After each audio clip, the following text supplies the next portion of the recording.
You never told him? You were supposed to train him. Prepare him.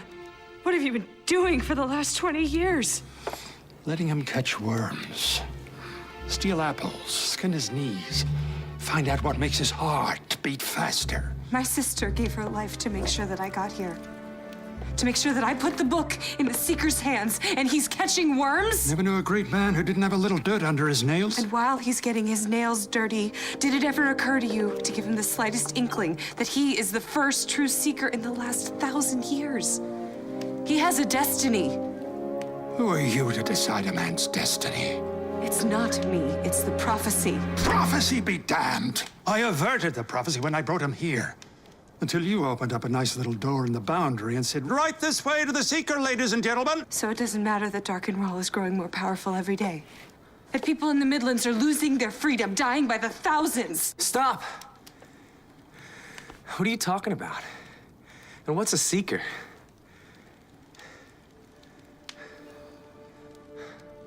Seeker is a hero who arises in a time of trouble and suffering and seeks out evil and fights it wherever he can. What does it have to do with me? If you were so sure you averted the prophecy, that he was gonna live a nice, peaceful life, why did you stay near him all these years? Tell him the truth.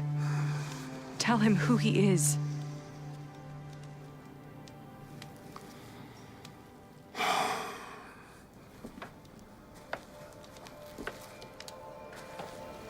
First, you need to know about a man named Darken Rao. If he is a man and not some twisted wraith of evil brought forth from the underworld to shatter the dreams of humankind. 23 years ago, a great prophet spoke on his deathbed of the birth of a true Seeker. A child whose destiny would be to seek out and kill the greatest evil of all, Darken Rao. And with his last breath, the prophet named the town in which the child had been born. Rao sent his assassins.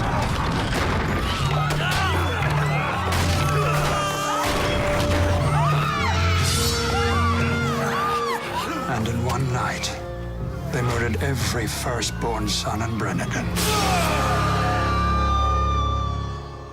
Save one.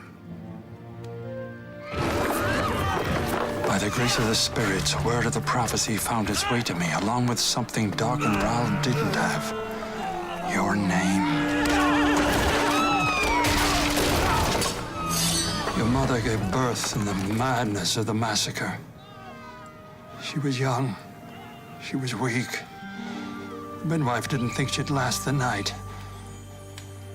She was still alive when I took you from her arms. She kissed you, blessed you. My mother died when I was 10. Here, in Heartland. The woman you knew as your mother raised you and loved you as if you were her own, but she did not give birth to you. I crossed the boundary at night unseen, with you in my arms. For weeks I watched, listened, read the clouds, and came to know that in all the world there was no one kinder than George and Mary Cypher. I told them your story, and they took you into their home and into their hearts. And if I live to be 1,000 years old, I'll never make a wiser choice than picking them for the job.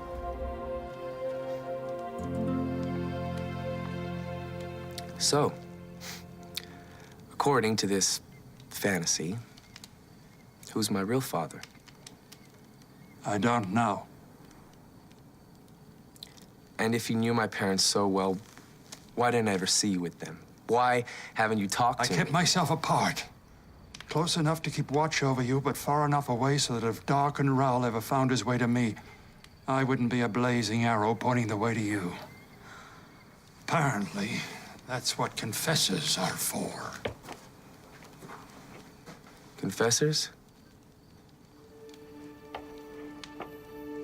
An ancient order of women, sworn to find the truth, no matter how hard people may try to hide it. And if a seeker should arise, to protect him with her life. My name's Kaylin. I'm sorry for threatening you today. You did save my life.